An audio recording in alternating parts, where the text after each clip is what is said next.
Hello, friends. Nate here. Just a quick heads up. We recorded this episode on Monday, the 2nd of March.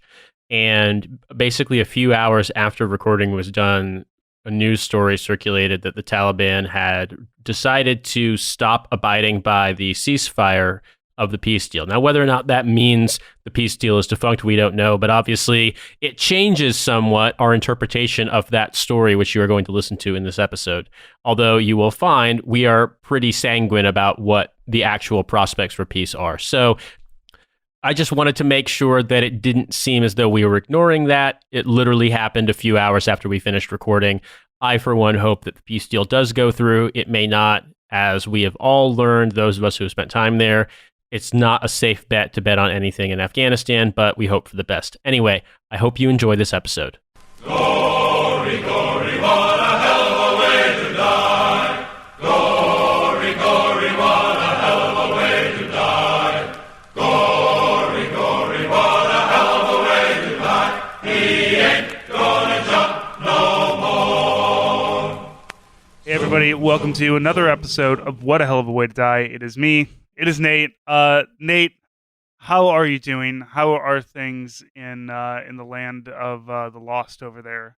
Nah, I mean it's the usual. I wish winter would end. It's not like Midwestern winter. It's not like East Coast winter. It's not like any winter I've ever experienced in America. In the sense that it does get about to freezing, but recently it's just been nonstop winter storms getting blown in through the jet stream. And it feels as though, I mean, it's sunny right now, which is a rare thing. It feels like it's like psychologically like it's been misting nonstop since November. And so I just want this shit to fucking end. We've been promised the month-long weather forecast here has been promising roughly 50 to 60 degrees pretty much every day of March. So March is coming in hard spring for us, which I'm very excited about. And personal news, there's a fucking offer on the house. Nate, this has taken me, like, by the time we close on this house, it will have been literally 1 year between when I started this entire fucking process of buying another house and moving into this house. It has been insane, and I hate it. And never, like, I always tell people you should buy a house because buying a house is, it's yours. You can do whatever you want with it, and it teaches you how to take care of a house. But, like, I don't know, sometimes it can just be absolutely maddening, and then you have no money anymore afterwards, and you're like, what happened? I thought you were supposed to I was always told everybody made money when they, owned property. I sure the fuck didn't, so guess who's coming out even more harder as a fucking anti-property communist now? Yeah, I mean, I like the idea of you owning your personal house just so you're not paying money to a fucking nightmare landlord, but there's also the extent to which, when you think about the way British social housing used to work, I mean, if you could do a thing where you pay either a small amount or nothing to a local authority, and the money that you pay only goes towards like improving that community, like their operating budget, as opposed to like private profits for some dick. That's great. That I would be fine with that too. Because like you said, the idea is that endless growth is what drives it as an investment. And to me, the only benefit, in my opinion, of owning a place, obviously like the control you have over it, is more that, you are, in a way, if the house has value, then you recoup what you've paid into it. But that's like you just described, that's not always the case. And then if you look at, I'm talking to a friend of mine who lives in California about, like, if you look at some of these places in Northern and Southern California, these were houses that were built to be like GI Bill housing. In modern, adjusted to 2019, 2020 dollars, these houses wouldn't be worth more than $100,000 based on what they were sold for and what they were intended to be worth in the, the 40s and 50s. Probably maybe between $50,000 and $100,000 is what they'd really be worth. But they're worth $1 million for some reason, because of the housing shortage in California and the ways in which they've basically made it so it's illegal to raise property taxes and stuff like that. And so, in a way, it's just like, I look at this and I think this is a huge bubble. This is a disaster waiting to happen. It shouldn't be this way. And frankly, if we, were in a situation, if I had the option of, if I didn't want to buy my own place, I wanted to rent it from a local authority, and, they set rates at a really low level, or like they gave, it was free if you, I'd like to be free for everybody, but if it was, if transitioning to it to be free for everybody was that like only, the disabled or, young people or people on low incomes, or however the fuck you did it, it was free. I don't know. Like, I don't know. Now I'm sounding like a lib. What I'm trying to say is that if in what currently exists in the West, if you had a situation where I was allowed to pay a small amount that was only going to improve my local community by giving it more funds, as opposed to some private rent to some dickhead who like, has a solid gold Zeppelin, I would take it in a heartbeat. However, that's even in this country less and less possible. And in America, it's basically impossible. Is that not what taxes are? Of course, it's not what taxes are. Jesus Christ, dude! Look, just read any kind you talk about like housing stuff like this. Look at the comments. It's like I didn't realize that owning your own home made all Americans into little fucking tin pot dictators. But it's insane. The level of just vitriol and like fuck everyone, I pay taxes kind of shit. Like it basically, I realize why they do it because it's like a turn people into Republicans machine. Here's the thing about where I'm moving. It's a much smaller house. It's probably one of those GI Bill houses. I think the house is only about 70 years old. And it is in a nice little neighborhood. While I've been over there, I've already met like most of the neighbors, like talked to them and everything. And there's a big open lot next to us. It's owned by the people on the other side. I talked to them. They're an older couple. I was like, I do a lot of gardening and I'm trying to get into micro farming. And they're like, do whatever you want with it. Go ahead. We don't do anything with it. You just grow whatever you want. Put whatever you want there. If you're going to build anything, just talk to us first. Like everybody around me who owns stuff is like really cool and very community oriented. And I fucking love it. And I'm very sad that is not the thing, because like where I live now, like where the old house is, I know the neighbor next to me and I know two of the neighbors behind me. That's it. Like there's no real like sense of community. It's also a really busy kind of area, so I don't know. I'm glad to do it, and it is certainly like the default, and I think it's the default of just like online people who are just online who turn into weird tin pot dictators, because like all the people that I just talked to around me are probably not as like terminally online as most people that you come across. So they're not like angry about, I don't know, somebody walking down the alleyway and making the dogs bark at 10 o'clock at night. Like as my next door social media constantly alerts me to is, a suspicious figure walking in the neighborhood. Or people not throwing their trash in the dumpster. God damn, I can't wait to get out of here. It's a nice neighborhood, but God, I just cannot stand the people here. Because they all just fucking suck. So, new neighborhood, very excited. Guy behind me he builds hot rods, like low riders and stuff. Just like on a Saturday afternoon, he'll be out there welding some shit in the garage, man. I love it. Hell yeah, man. Well, you know what? When we talk about people who are community oriented and good at doing stuff like welding and just, really, really down to earth, what comes to mind? Afghan people. Because Afghan people fucking kick ass. They're really, really cool. And you know what? Maybe, just maybe, they don't have to deal with a foreign military occupation in the near future, because this weekend, the US and the Taliban signed a peace deal. While we don't necessarily know where this is going to lead, it's the first time since the war started in 2001 that such a thing like leaving could be possible. You're an Afghan vet. I'm an Afghan vet. What do you think about this, Francis? It's very, it's a very low level kind of thing. I've seen that like the timetable is 14 months and we'll be out of Afghanistan. And that we're going to draw down to 8,600 troops. We had like 12,000 something in there now. So there's going to be like a quick drawdown to 8,600. Continue our advise and assist role, but it's we signed a thing with the Taliban, and the Taliban also has to work with the local Afghan government. And I've seen there's already been some hitches in it, because the local Afghan government is like, we're absolutely not going to be releasing 5,000 Taliban prisoners. Which is curious, because I remember everybody shitting the bed when Obama traded five old people out of Guantanamo for Bo Bergdahl. Yeah, five former Taliban government ministers from the pre-2001 government, and yeah, people lost their mind. Right. So, but hey, whatever. Doing the if it was Obama, everybody would freak out. That doesn't matter. Pointing out hypocrisy doesn't matter anymore. But as a veteran, Nate, I think it's good. I think it's a good step. There's a lot of people who, both on the left and the right, are doing this weird detraction from it. Like, it's weird to watch people like process this, because I don't think anybody truly like. I guess what I'm trying to say is that people need to be angry at Trump, or they need to be angry at the administration that is putting this forward. So like rather than ever being like I'm just saying in this podcast we're not going to always just be like nothing Trump can do can be good. Trump can do some good things. He hasn't, but he can do good things. This is one of those good things. Pushing forward on a on some kind of peace treaty with the Taliban. But what ends up happening invariably is always, as we talked last time about it, it's the we're abandoning Afghan girls, which, fucking hand jerk emoji. We've been bombing the shit out of them for the last 18 years. I think the kindest thing we can do is walk away from Afghan girls and let people kind of, unfuck things as they can. So it's really weird to see like people have as you said, there's really no reaction. Like, and we'll talk about that in a minute. There's really nobody talking about it.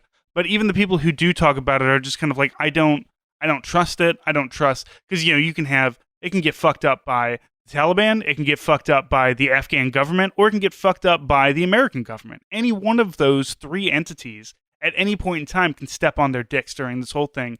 And we're all a hair trigger here.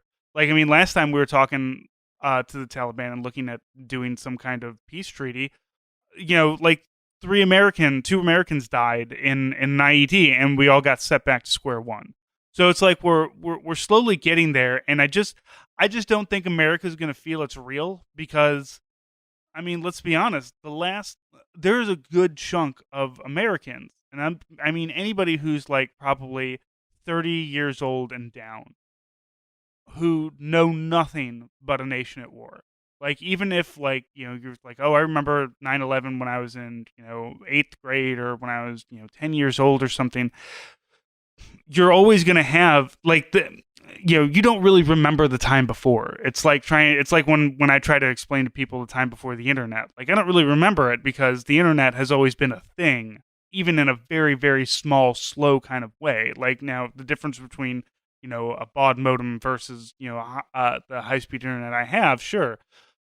So, I don't know. I just don't think it's real, because, like, the real fucked up thing is that a war in Afghanistan has just become part of the fabric of America at this point. Like, we just expect that to be happening. If you join the army, you're going to be like, I could go fight a war in Afghanistan. And that's, like, literally the last generation of soldiers. Like, I joined in 2000, and I'm getting ready to retire with 20 years in.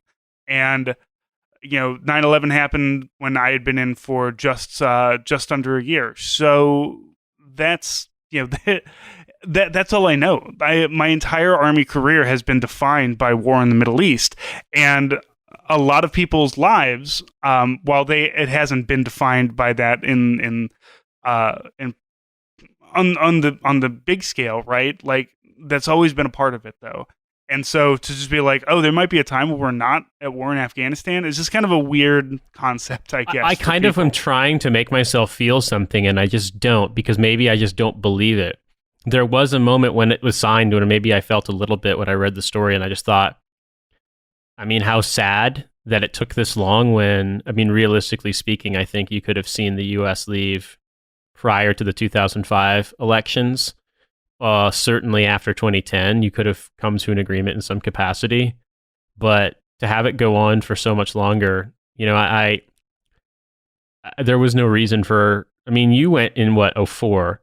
Mm-hmm. I can't imagine 04. There was that much of a reason to be there at that point, but certainly not when I went in 09.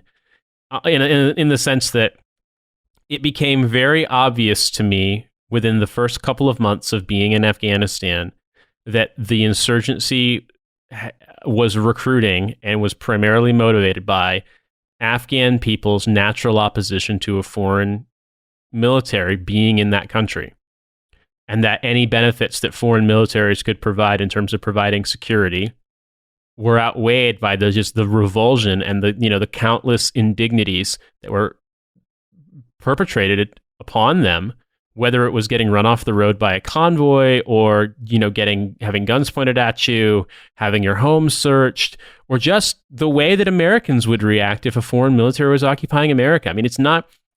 It feels like it operates on this concept of you having to otherize Afghans so much to be like, oh, they're irrational for reacting that way. They don't deserve it.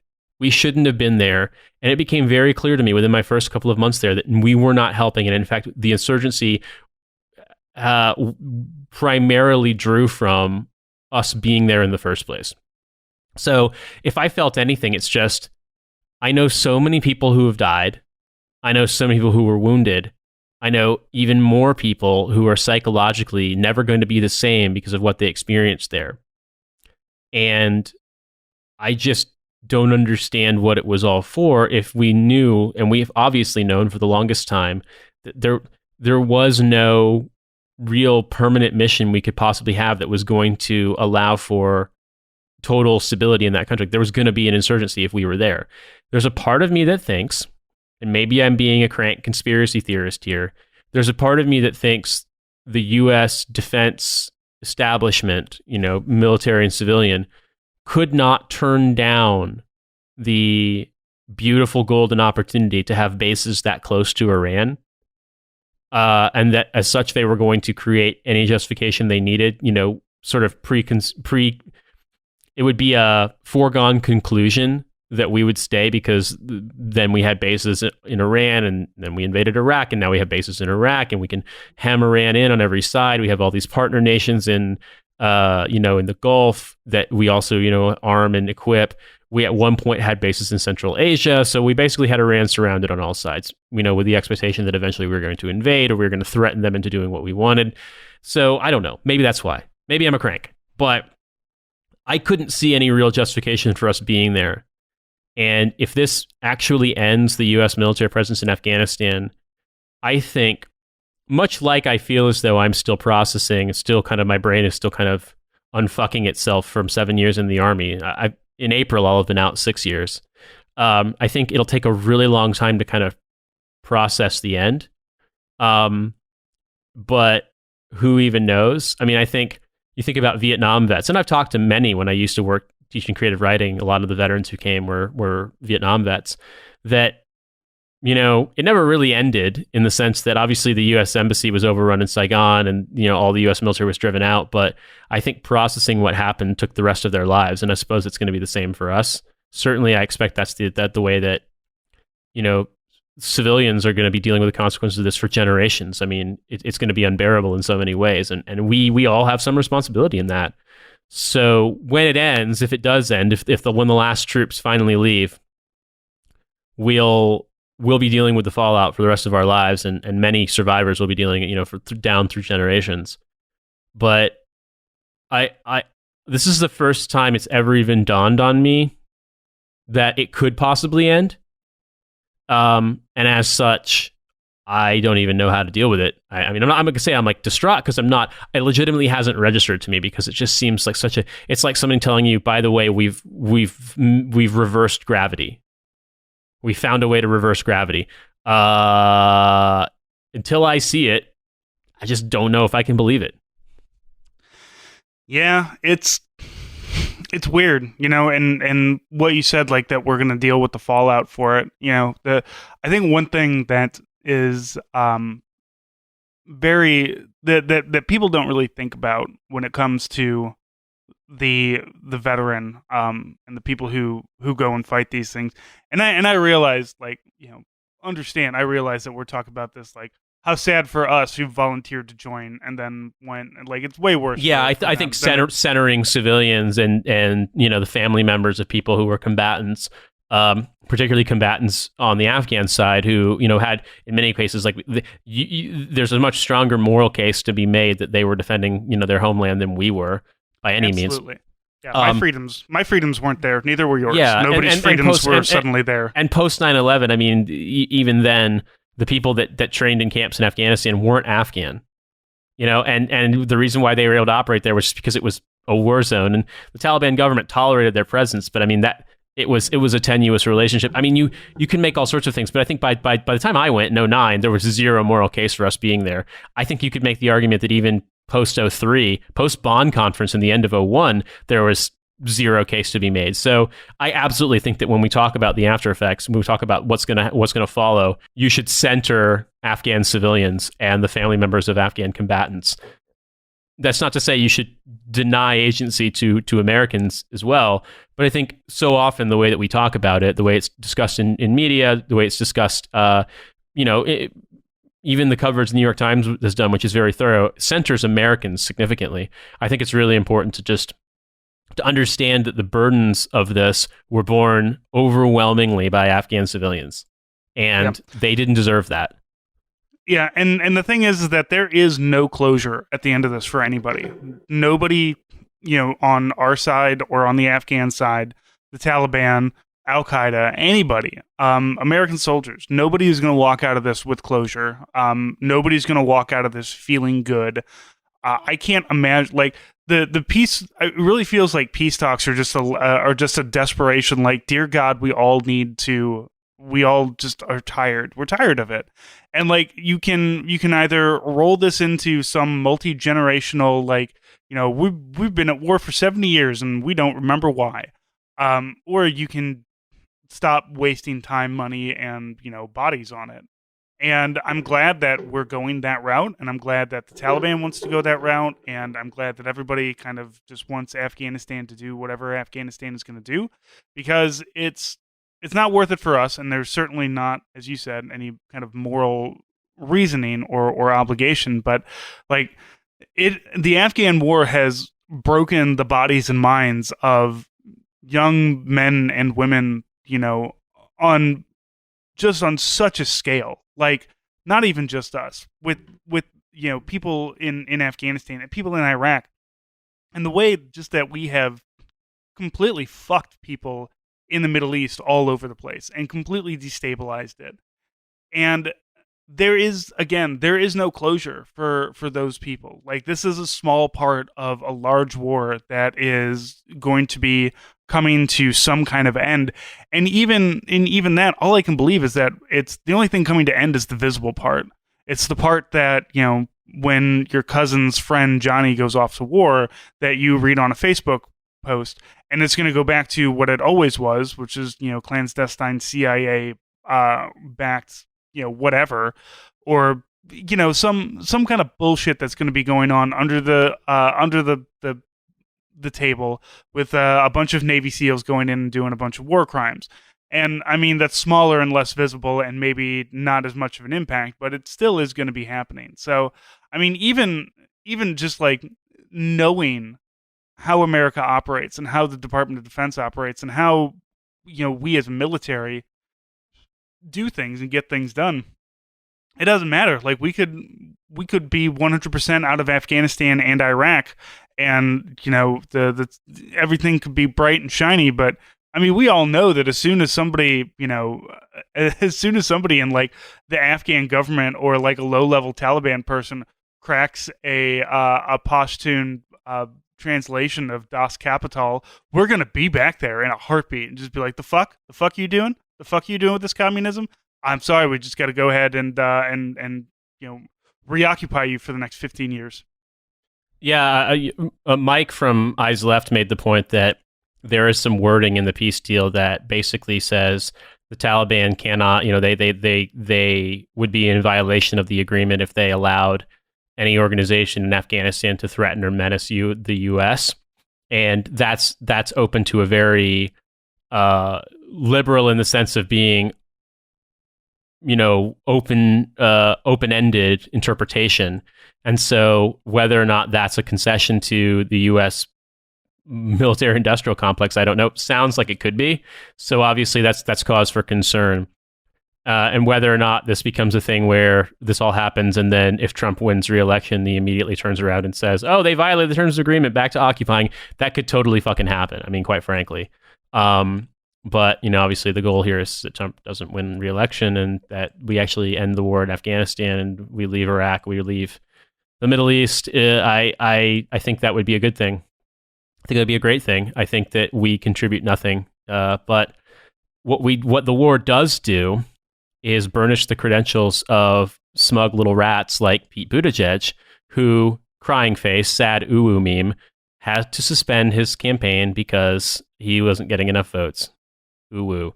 However, he's basically using this as a means of bolstering Biden, who did win big in South Carolina. So is this more. I think Buttigieg has even gone on record, or at least off record, with his advisors saying that this is meant to blunt Sanders' momentum. So I'm glad he's out of the race because fuck him. Even before he was even the serious contender, I've been saying this. Friends, fans, listeners will know I have been saying this. But my fear, obviously, is that he's trying to use this as a means of stopping Sanders from getting the nomination outright. And we will see what happens. But Super Tuesday is tomorrow at the time of this recording. It'll be a few days prior at the time of release. So future listeners, hopefully the brokered convention shit isn't really on the cards at that point. But if I've learned anything from watching leftist politics in the United Kingdom, expect the libs to get in bed with the fascists if it means they can, stop their tax rates from going up 3%. It's incredible to me too that that Pete was the one who had to, I guess because he's young and somebody was just like, look, somebody's got to cut out and we're never going to be able to convince Bloomberg to do it. So sorry, Pete, it's got to be you. Like he had to be led to an executioner's block and just be like, we got to sacrifice somebody to the neo-lib gods. And sorry, Mayor Pete, it's just going to have to be you. Yeah, fuck that guy. As we have long said for Mayor Pete, he's going to be around for, you don't shoot the moon and get this close. Like, not that he was close. He didn't win shit. I guess he won. Look, Bernie won Iowa, but I know, like, when it comes to what winning is or whatever, Pete got some delegates. Of course, he had no ground game anywhere else. Probably realized in South Carolina that he had no real future, and that the only real contender here for Bernie Sanders is Biden. However, a lot of the polls that I've seen show that many second choices for Pete, a lot of Pete people, was Sanders. And God bless you guys. I don't understand your fucking politics whatsoever. Like it absolutely makes sense for you to because Mayor Pete was just young Joe Biden who could string sentences together. Now, Mayor Pete sounded about as insane as Joe Biden when he talked, but at least he could talk and knew what he was running for, rather than Biden, who sometimes thought he was running for Senate. So I understand you being a Pete person, and going for Biden. I don't understand it, why you would do that for Sanders, but you know what? God bless you. Welcome to the fold. Hope that you're going to come in and see the light of things. And I don't know. I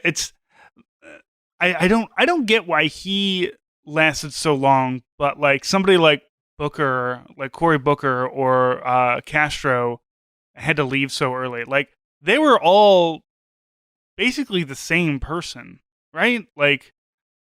I think Julian Castro was he's got some centrist tendencies, but he has way more credentials, I think.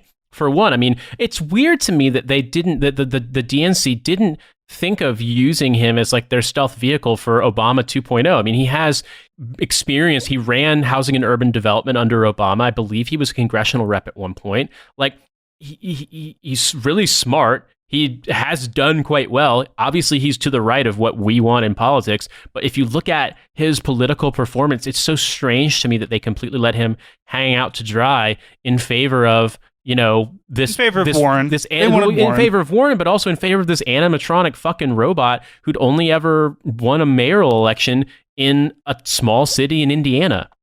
And who is just he's like handsome, he's cute, he's got a husband, so he's like that kind of gay that suburban centrists find very endearing and appealing. Yeah, if the Republican Party wasn't full of frothing maniacs, he'd be the perfect gay Republican because he is a gay Republican. It's just that the way that politics has shifted in America, on a trend since the fucking passage of the Civil Rights Act, is such that what would normally be the positions of the Republican Party, opting for sensible business-oriented solutions, which is what Pete Buttigieg is proposing, is instead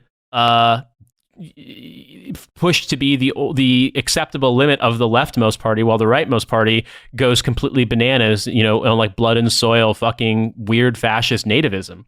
So I think Buttigieg has a great future in a hypothetical Republican Party, but the idea that if your answer to the current situation we have in America with staggering and worsening health costs, stagnant wage growth, underemployment to a great degree, massive debt encumbrance from people with student loan debt and credit card debt and mortgage debt and car lease or purchase debt, all these kinds of things that are squeezing the lifeblood out of Americans, while the incomes of the top 1,000% have grown astronomically, while income inequality has widened just every year on year, basically for my entire lifetime. The idea that what you need is Pete Buttigieg is laughable. But I do think that his forced on us level of ubiquity was just that to me is pretty telling of the Democratic donor base and their leadership, in the sense that that's all they want you to have. They want you to have this notion of, well, it's the same way where these arbitrary things will get kicked at you, like, oh, well, internet is 10% faster in America than it was 10 years ago, so that's progress. It's like, we have a gay Republican for president. He's not doing anything to fix the problems, but hey, isn't it so enlightened that America could elect a gay person? Well, yeah, it's great. It would be great if you had, if the American voters, I'm not 100% convinced they would, could look past something that, as recently as when I was in high school and university, was this huge wedge issue, the gay people's right to exist. That would be a milestone. So I don't want to discount that. But if all it is that milestone and no policies that would actually fix this massive worsening problem we have in America, then it's just not good enough. And to pat yourself on the back and say it would be good enough, I think, is betraying how comfortable a position you're in. Because if Pete Buttigieg is all you hope for, because that's good enough for you, then that tells me that none of these problems I've mentioned, not to mention, like a fascist and militarized police and immigration force, conducting ethnic cleansing and putting children in fucking, concentration camps, an opioid crisis that's getting worse, it's killing tens of thousands of people to the point where it's killing more people than fucking car accidents. None of these things. Pete Buttigieg doesn't have any answers, and neither does Joe Biden, and frankly, neither does Elizabeth Warren. They don't have the willingness to confront the issue at the scope at which is required. So Buttigieg was forced upon us in the same way that any other candidate that attracted all of the boomer donor money would be forced upon us. I'm not surprised that he fizzled out the way he had. But honestly, to me, I didn't feel particularly represented by him, either as a bisexual person or as a military veteran, because to me, if the only way that I can see representation of myself is through what effectively, in my opinion, amounts to center-right politics, then that's useless, because that's me, in a sense, privileging representation of demographics that I fall into over things that will help people who are suffering in America and around the world. Yep. And that's, the one argument about Sanders that I always see people come back to is he hasn't gotten anything done, and that he can't get anything done, which is incorrect. But also, I've seen the world in which the people who do get things done operate in, and it fucking sucks. Like, honestly, all these other people just suck ass. And just getting under Obama, my Cobra co-pays went down, and under Obama, my the medication that I had to get to survive was $1,500, and now it's only $600. And I don't understand how much of a fucking Stockholm syndrome you have to think that that's. I mean, yes, that is progress. That is an improvement. That is not something that's better. That's something that that's a shit sandwich that somebody, put a little bit of avocado onto and was like, here you go, man. I've improved this for you. It's still a shit sandwich. So Mayor Pete was just another one of, and I got to tell you, I really don't think that he has that much of a future in any kind of big tent politics. I don't know where he thinks he would go from here. Maybe he could become governor of Indiana. Maybe he could pull that off. And that would be kind of interesting if Indiana would vote for him as as governor. But he's just there's either in the next year and a half, either the DNC is going to pull left or it's going to collapse. That's literally the only two options it has at this point. Because if leftists like me and Nate aren't going to vote for anybody other than Sanders at this point. Like, there's no like Warren's not viable. She's not gonna do shit. She's hoping for a brokered convention and then getting a bunch of super delegates. Like, that is obviously her play right now. Is just keep spending money until she hopes somebody hands her the nomination. Um, Biden's going to be interesting over Super Tuesday because he doesn't really have a lot of ground game in many of the states. Some of them he does. Not a majority of them, I don't think. And I think everything is just like it does. It seems like it's coming to we need to stop Bernie Sanders one more time, and then that's it. Then we'll have it. And Nate, I don't understand people who don't want things to be better. And when I say that, I don't mean the politicians. I understand why they don't. I mean, like, the people here, you and me, the people who have to deal with this shit on a regular basis. So I don't know. But then again, also, I get all of my political information from Twitter, which is not real life. So yeah, but I don't necessarily think that's. I mean, it's no worse than getting it just from the newspaper of record or something like that. I mean, I think that obviously there's a lot more attention that has to be paid, and you want to go into depth on things. But I don't think that I certainly don't think that you're less informed by getting your news via Twitter, unless the only people you follow on Twitter are like racism gamers. But I just think that it would be interesting to see if Pete Buttigieg runs for the governor of Indiana, or for a senator from Indiana. I don't know. I mean, he might be electable in either of those cases. But the point being, I don't think Pete Buttigieg has any real political convictions to speak of. And I just think that the whole thing has been this naked, transparent, having a compromise no one wants forced upon us by a party leadership that's completely out of touch with what its voters' concerns are, certainly what general election voters' concerns are. But you know what? I don't want to go too much on this because, frankly, it annoys the hell out of me because he's just such a rat fink. So what I would like to talk about is... It's very exciting to not... I just want to say, it's very exciting to not have to talk about Mayor Pete anymore.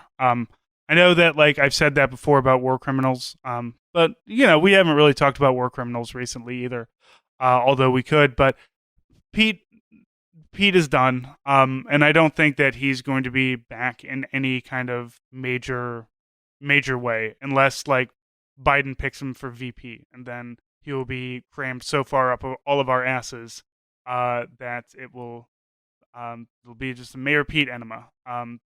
And it's just all shit that's going to be coming out. So anyway, go ahead.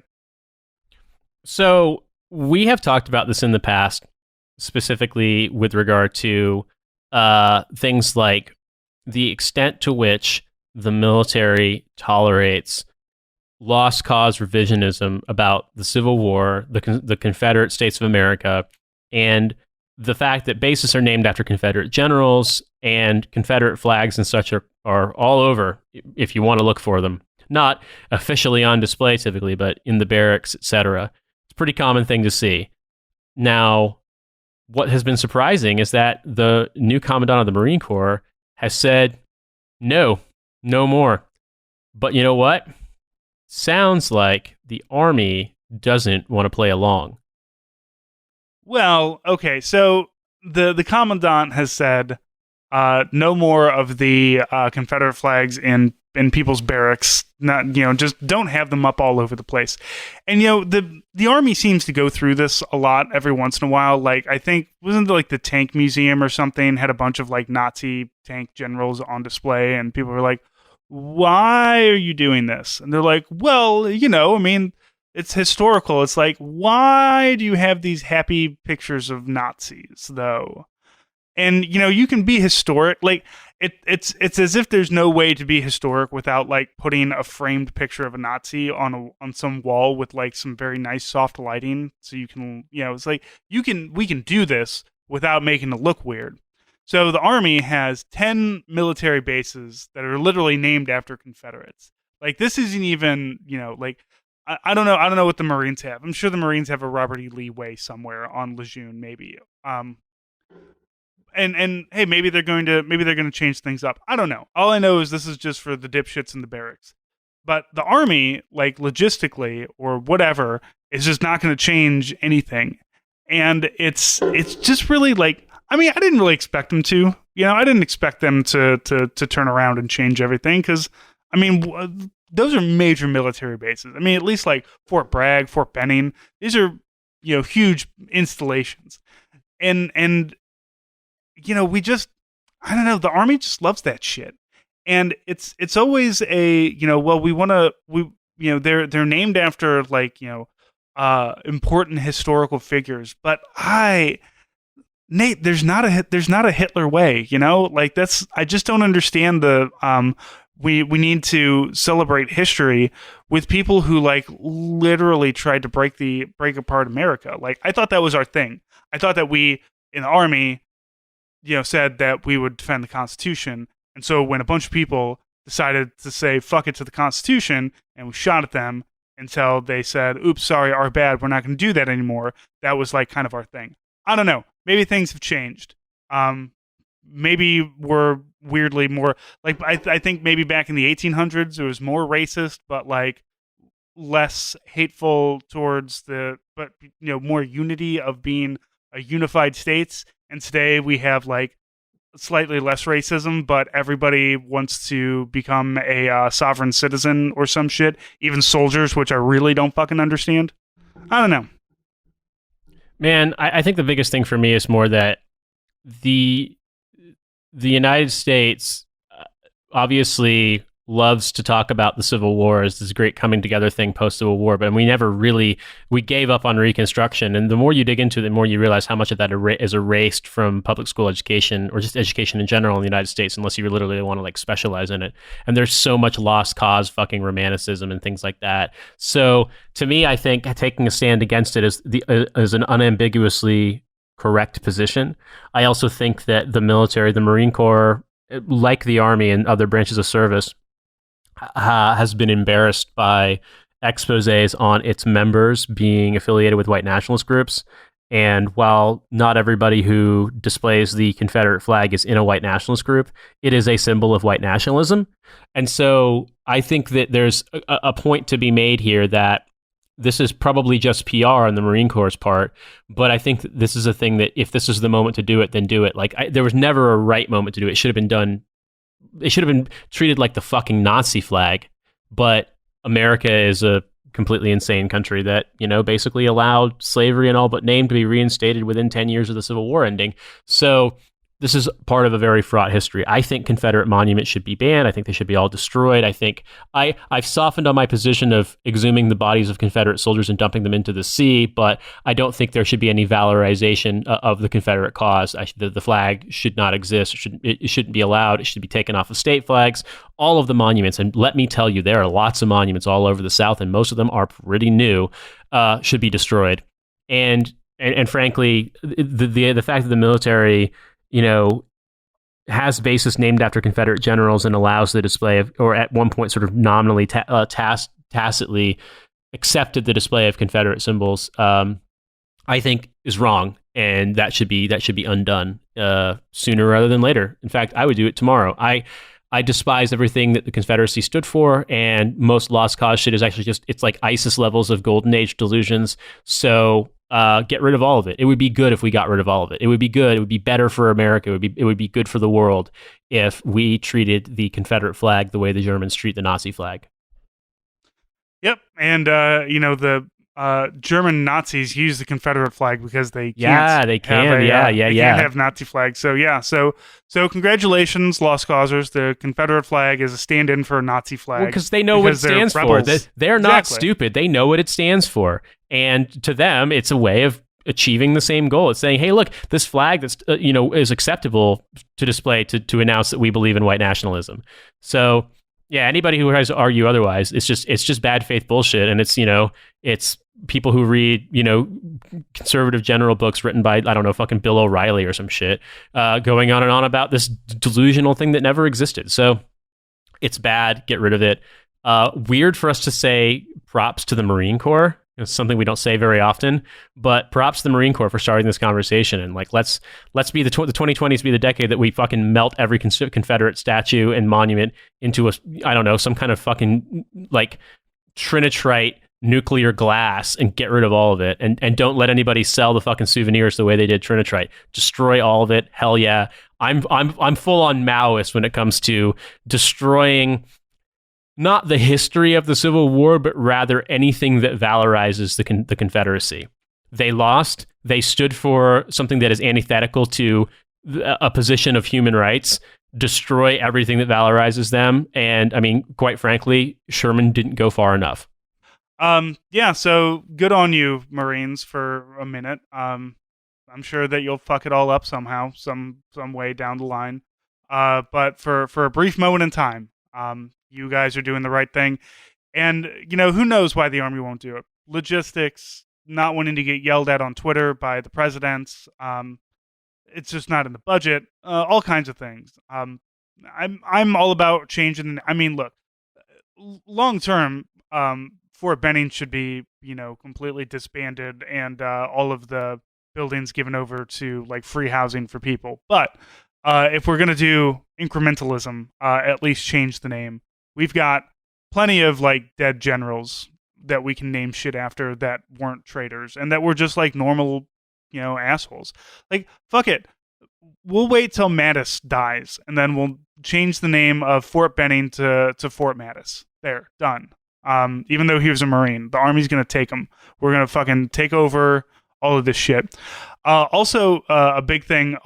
Many of those the generals that the bases are named after, a lot of West Point grads. So good job, West Point, for giving us a bunch of Confederates. Sucks, but I will say, Francis, another thing that needs to be addressed is I handed you the baton for a segue when I mentioned trinitrate, but I know you didn't pick it up. You didn't pick it up. So I want to talk about the bonus. Francis, you did a bonus on the topic of nukes. Could you explain what you were talking about? Yeah, so if you are not familiar with Martin Pfeiffer, Nuclear Anthro on Twitter, you absolutely should be. Marty is a anthropologist who is he's specializing in nukes, and not necessarily just in how nukes work and like the dry science behind it, but like what nuclear energy and mostly nuclear bombs and nuclear weapons means like at an anthropological sense for us as humans. So recently we have brand new tactical, like lower yield tactical nukes, which if you already follow Marty, you already know that whenever somebody mentions tactical nukes, he says that everybody has to take a drink because there is no such thing as what does tactical mean when you're talking about a fucking nuclear weapon that can atomize city blocks? So Marty and I had a great conversation. I've been wanting to get him on for a while, and I finally got a chance to because I finally had something to talk to him about, for kind of the what we talk about on here. So this is a clip from that, and that is going to be available, I guess, $5 level. It is indeed, yes. Okay. So please, patreon.com/hell of a way to die is where you can pick up the rest of this, and please enjoy. I really feel like a lot of the nuke training that they had us do, and when I say a lot, I mean that hour that they discussed it, was a lot of just like, I don't know, just because one asshole wouldn't stop raising his hand and say, what happens if a nuke goes off? It's like, fine, fuck it. Fall on the ground and grab your dick. That's what you do. Shut up. I mean, that's my normal reaction to stress. Sure. And to cry a little. But, whatever. I probably would do that if a nuke went off, yes. Yeah, right. I was always taught ass to the blast myself. The important thing in terms of again, depending on how far you are from the blast, right? Good old civil defense and the duck and cover thing. I mean, if you drop to the ground or get behind something, you do reduce significantly your chance of either missile injury from shit being hurled at you or of you tumbling. And you tumbling into things and your head hitting the ground and the wall is a really bad thing. Usually, people who are going to die in a nuclear explosion aren't going to die from the overpressure directly, although it can happen. It's usually because something crushes you or slams into your skull at 200 miles an hour, or you're irradiated or whatever. So hitting the ground and covering your head is probably the best thing you can do. Yeah, don't look at it; it's bright. Yeah, and I've also seen that you should get like either behind something or in a ditch, not just because of debris, as you would do in a tornado, but also because that reduces the risk of radiation. I mean, there's going to be fallout. There's always going to be raining takes from some time. Right. It's going to rain down from you, but like that initial radiation blast, where I get. Yeah, I know it depends. Jesus no, it partly depends. So like, the smaller the weapon is, the more rapidly it releases its effects, right? Okay. So with a very large yield weapon, you have a fireball that can last for seconds. So like you have time to, see it and be like, oh, fuck, and leap into a culvert or whatever. For much smaller weapons, the release of energy is really quick, and you have, up to like 1 second, or less, like it depends on the weapon. Sure. But like 75% of the energy for 20 kilotons is released really quickly. I mean, and for 6 and 10 kilotons, it would be about the same. So like, yeah, it's great to always get behind things. Also, there's this thing called sky shine, and like even if you reduce the direct line radiation, because of the way it bounces around in the atmosphere, you can still get a good dose from non-direct line of sight effects, which is fun. Of course, shine, I like that. I mean, I don't like that. I like that name though. Yeah, it's also an issue for like shielding and dentist office, anywhere, because radiation does weird stuff. I've learned as an anthropologist, not a physicist, like it's weird shit. I used to think it was just alpha, beta, and gamma, or like just alpha and beta decay or spontaneous fission. And it's like, wait, you can capture the neutron? Okay, weird shit happens. Atoms are evil. So I guess I shouldn't. If the nuke goes off and you're in the dentist's office, hide behind the lead apron and you'll be okay, or more okay, maybe. I mean, again, the radiation output, the direct prompt radiation output is relatively rapid. The fallout, which will contain most of the residual radiation, depending on when's in the height of burst, is where that goes. Again, if you're taught, so to bring it back a little bit to the W76-2, I mean, the whole idea behind it is that it is both more usable and more deterrent by being more usable. And I would argue that it's, obviously only more usable to the extent that we believe it is, but B, that it's supposedly lower escalatory result is based on a shit analogy between yield and escalation, like lower yield deters, lower yield escalates less, as well as like a real failure to consider what an adversary would think or believe or be able to tell in the event of an actual use of said weapon. Sure. And I guess there would have to be some kind of testing, because these lower yield ones, and maybe even the low yield ones, they're not necessarily going to create this big mushroom cloud in the sky kind of thing. No, they will. Oh, they still will? We'll still get that cool effect? All right. Well, that's good. 6 to 10 kilotons. Oh, yeah. I mean, you will very clearly be able to tell it's a nuclear detonation. The fun question, fun for a certain value of that word, like I said, is A, will whomever we nuke care that it's lower yield? B, can we, have this? I would argue we already have this capability and, don't need it because we already have options to do what we want to do with this capability, other than like, within 12 minutes, nuke somewhere in Russia, 12 to 15 minutes, which I'm fine with not having. I mean, we can do that with ICBMs. It's 30 minutes, but whatever. Train of thought. Oh, testing. So the W76-2 is probably just the W76 with the secondary removed.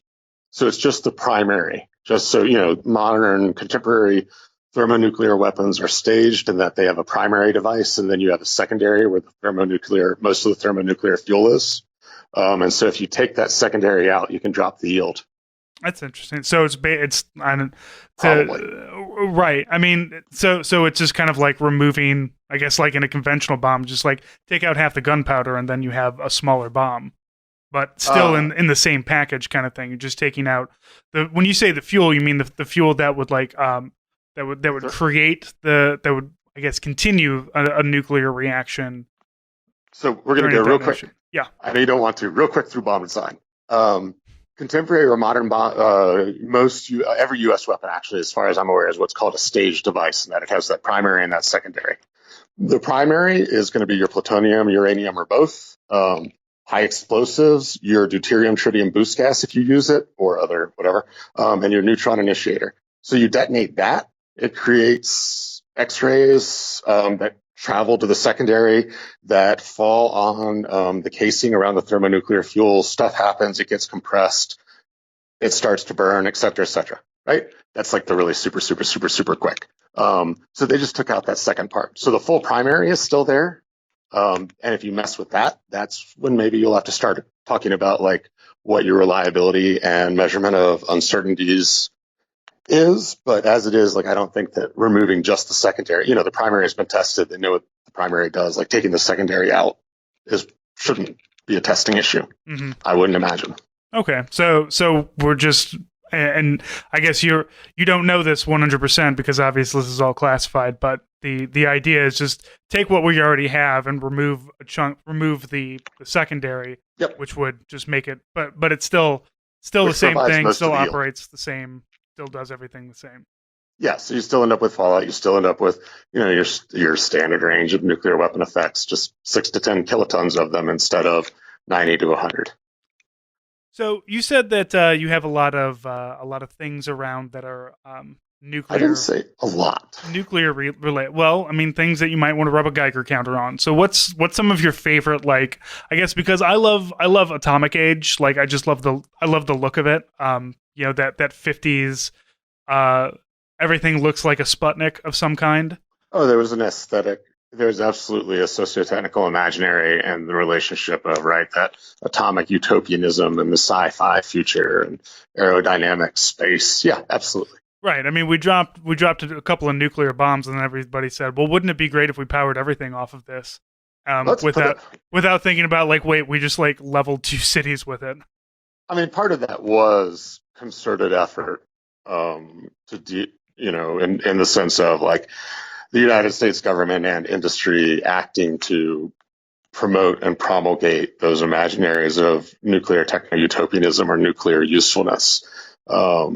Certainly like the AEC's isotope production program, which was incredible, where they would irradiate stuff to produce isotopes at the X-10 reactor the X-10 reactor at Oak Ridge was incredibly successful and like extremely useful to biology and all the stuff. And I mean, they hyped a lot of it out in part because those dreams and those notions of electrical power were a lot slower in coming, perhaps, than they initially thought.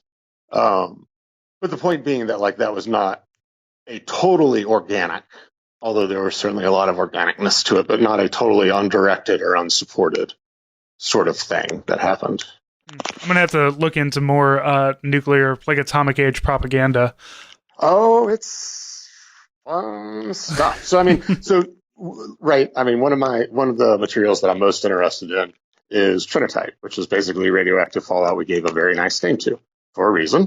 And that's so trinitite is, mostly sand and stuff, tower, weapon debris, atmosphere that was entrained into the Trinity fireball, which was the first nuclear test July 16th, 1945, and then rained out largely as molten glass onto the desert floor and then hardened. In 1952, they bulldozed the site.